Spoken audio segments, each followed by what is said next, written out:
শুভ অপরাহ্ন সকলকে জানাই। A very good afternoon to all. Welcome to my YouTube channel, Delve into the Past with me Sanjukta. আজকে ভিডিওটা একটু অন্য বিষয় নিয়ে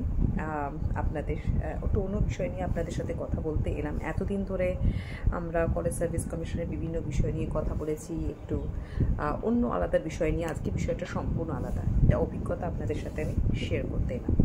রিসেন্টলি যেহেতু আমি হিস্ট্রি ফিল্ডের ছাত্রী, তাই রিসেন্টলি আমাদের একটা কনফারেন্স হয়েছিল মধ্যপ্রদেশে। সেই উদ্দেশ্যে আমাকে বিগত 10 দিন সেখানেই থাকতে হয়েছিল।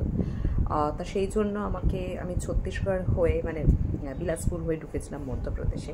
তা সেই জন্য যেহেতু আমার প্যারেন্টস আমার সাথে গেছিলেন, আমরা ট্রেন অ্যাভেল করেছিলাম এবং অনলাইন IRTC থেকে আমি মুম্বাই মেল বুক করি।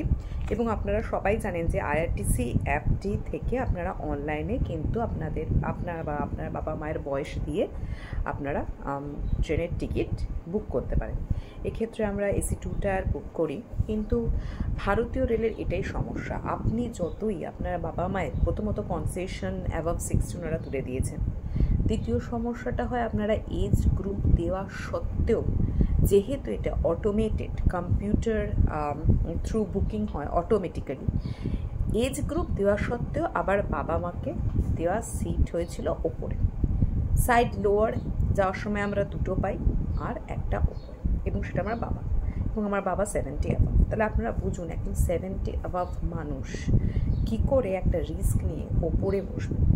এবং যখন TT এলেন, আমি এটা জিজ্ঞেস করলাম যে তাহলে এজ গ্রুপ দেওয়ার মানে, আমি অন্তত যুক্তিতে বুঝি না যে ভারতীয় রেলওয়ে তাহলে কনসেশন দেবেন না, এজ অনুসারে সিট অ্যালট করবেন না, তাহলে এজ গ্রুপ তারা কেন নেন? আর লেট এই জিনিসটা তো ভারতীয় রেলওয়ের সাথে বরাবরই জড়িত, যদিও এক সময় ভারতীয় railway, specially south eastern railway ভারতের গৌরব ছিল।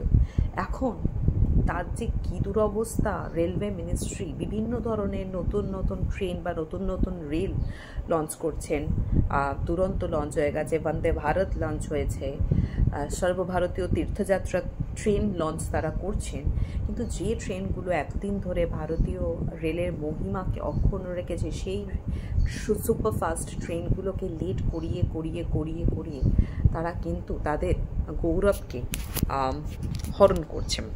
তা যাওয়ার সময় আমরা তো হাওড়া থেকে ট্রেন বুক করেছি, এবং যাওয়ার সময় মাত্র আমি দেখলাম যে যাওয়ার সময় 15 মিনিট থেকে আধ ঘন্টা বাদে হাওড়াতে ট্রেন এলো। আমাদের ট্রেন নাম্বার ছিল 12810 মুম্বাই মেল, সেকেন্ড 2 টায়ার। উঠেই আমরা টিটিকে কথা বললাম যে it's impossible for my father to sleep on that upper side, so get the upper side seat. তার টিটি ব্যবস্থা করছেন, কিন্তু একটা কথা মাথায় রাখবেন, টিটি ব্যবস্থা করবেন কেন? আমরা যখন এত টাকা দিয়ে টিকিট কাটছি, কম্পিউটারাইজড আমি বুঝছি, কিন্তু তা বলে আপনারা এজ অনুসারে আপনারা সিটটা দেবেন না। ঠিক আছে, তা নির্ধারিত সময় থেকে আধ ঘন্টা বাদে ট্রেন ছাড়লো। বেশ রাতের দিকে স্লো ছিল, কিন্তু ভোর রাতের দিকে ট্রেন কিন্তু তার স্পিডটা আবার আগের মতো করেছিল, এবং আমরা নির্ধারিত সময় ঠিক মাত্র 30 থেকে 35 মিনিট বাদে, যেটা অত্যন্ত আমি অবাক হয়ে গেছিলাম, কারণ 2022 এবং 2023-এও আমি একবার ছত্তিশগড় এবং একবার মধ্যপ্রদেশ গেছি, তখন ট্রেন প্রচণ্ড 4 ঘন্টা লেট করেছিল। আর ফেরার সময় তো কথা বলারই নয়, ফেরার সময় ট্রেনটা 8.5 ঘন্টার মতো লেট করেছিল। তা যাওয়ার সময় যখন 35 মিনিট লেট করে আমরা ছত্তিশগড়ের অন্যতম রেলওয়ের জন্য বিখ্যাত স্টেশন বিলাসপুরে নামলাম 35 মিনিট বাদে। আর রেলওয়ে বাথরুম যাওয়ার সময় মোটামুটি পরিষ্কার ছিল, আর আমরা খাবার বাড়ি থেকে নিয়েই গেছিলাম, সুতরাং প্যান্ট্রিকার থেকে আমরা কিছু অর্ডার করিনি। তবে এই যেহেতু মুম্বাই মেল আর হাওড়া মেলে প্যান্ট্রিকার থাকে, আপনারা চাইলে ওখান থেকে আবার অর্ডার দিতে পারেন। সমস্যাটা হলো আসার দিন আমরা বিলাসপুরে যথারীতি সময় এসে বসে আছি। ট্রেন আসার কথা হচ্ছে 6:20, ছেড়ে যাওয়ার কথা 6:35, 15 মিনিট তারা বিলাসপুরে দাঁড়ায়। ট্রেন নাকি 5 কিলোমিটার দূরে দাঁড়িয়ে আছে, তার কারণ প্ল্যাটফর্ম ফাঁকা পাচ্ছে না। প্ল্যাটফর্মে অল ইন্ডিয়া তীর্থযাত্রা বলে যে নতুন ট্রেনটি, সেটা দাঁড়িয়ে রয়েছে, এবং সেটা 1 ঘন্টার ওপর চোখের সামনে। মানে আমার তো মানে ধৈর্য হারিয়ে বিরক্ত লেগে গেছিলো যে ধর্মের নামে কি না কি হয়, ধর্মের নামে একটা তীর্থযাত্রা করতে গিয়ে সবাইকে সন্তুষ্ট রাখার জন্য দাঁড়িয়ে রয়েছে ট্রেন। যাই হোক, সেই 7:10 ট্রেন এলো, 7টা ঠিক 20-তে 15 মিনিট দাঁড়িয়ে ট্রেন ছাড়লো। ট্রেন যথারীতি লেট তো হয়েই গেছে 1.5 ঘন্টা মতো, তবে রাত্রে তবু চেষ্টা করেছে ট্রেন অনেকটা টানার। বাথরুম পরিষ্কার ছিল। এবার সেই ফেরার পথে একটা সিট যেটা আমার বাবার নামে অ্যালট ছিল সেটা নিচে, আর আমার মায়ের সিট উপরে। ঠিক আছে, আমি অন্তত আমার বয়স কম, আমি ওপরে উঠে যেতে পারবো। আমার মা, যার স্পাইন অপারেশন হয়েছে রিসেন্টলি, সে কী করে উপরে উঠবে? টিটিকে বলা হলো, উনি বললেন ঠিক আছে কোনো অসুবিধা নয়, যদি কেউ আসেন তো। আর যদি কেউ আসে, দেখা গেল যে দুর্গ থেকে রায়গড় থেকে একটা ইয়ং কাপল উঠেছে। সেই ইয়ং কাপলের কী কথা, তারা ছাড়বেন আমার মা যতই রিকোয়েস্ট করছে। মানে কি মানুষত্ব এখন মানে কোথায় দাঁড়িয়েছে যে আমার মা, আমি রিকোয়েস্ট করছি, আমার মায়ের অপারেশন হয়েছে, তারা তাদের যুক্তি দেখাচ্ছে। তবে আরেকটা ভদ্রলোক খুবই ভালো, তিনি রৌড়কেল্লা রাখবেন, ওনার সিটটা আমার মাকে ছেড়ে দিয়েছিলেন। অত্যন্ত ভদ্র সেই ভদ্রলোক। এরকম ভালো মানুষও আছে অভদ্রের মধ্যে সব।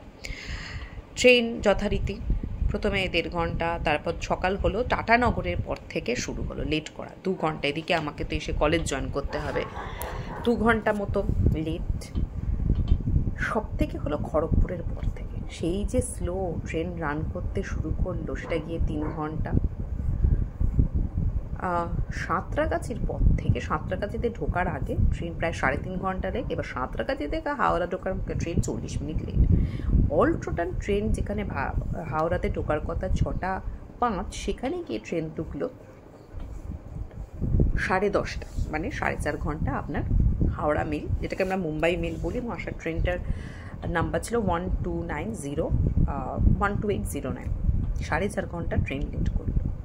মানে কি বলবেন, ভারতীয় রেলওয়ের কি, মানছি কুয়াশা, কিন্তু আমি একটু রেকর্ড করে ইউটিউব থেকে ঘেঁটে দেখলাম যে 6 মাস আগে নাকি এই ট্রেন 8 ঘন্টা, 7.5 ঘন্টা, 10 ঘন্টা, কিন্তু এই 6 মাস আগে তো কুয়াশা ছিল না। মানে আমি শুধু ভাবছি যে ভারতীয় রেলওয়ের কী দুর্দশা। মানে প্রথমত হচ্ছে কনসেশন আপনারা তুলে দিয়েছেন। আরে ভাই, তাহলে এজ গ্রুপটা তুমি লিখেছো কেন? যদি তুমি বয়স্কদের ওপর সিটে দেখছো আর ইয়ংদের নিচের সিটে দেখছো, যতই কম্পিউটারাইজড হয়। আর লেট কাউকে বলার এই নিয়ে, মানে যতই সুন্দর যাত্রা হোক, কাজ খুব ভালো হয়েছে, কিন্তু এই ট্রেনের এই যাত্রা অত্যন্ত প্যাথেটিক। আমি চাই আপনারাও আপনাদের অভিজ্ঞতা শেয়ার করুন, আর আমার এই ভিডিওটা ভালো লাগলে একটা লাইক, অবশ্যই আমার ভিডিওটাকে সাবস্ক্রাইব করবেন। আপনাদের সাথে আমি আমার একটা নিজস্ব অভিজ্ঞতা শেয়ার করব, আপনারা জানেন আপনাদের অভিজ্ঞতা। আশা করি সবাই খুব ভালো আছেন, আর অবশ্যই সাবস্ক্রাইব করবেন। Thank you.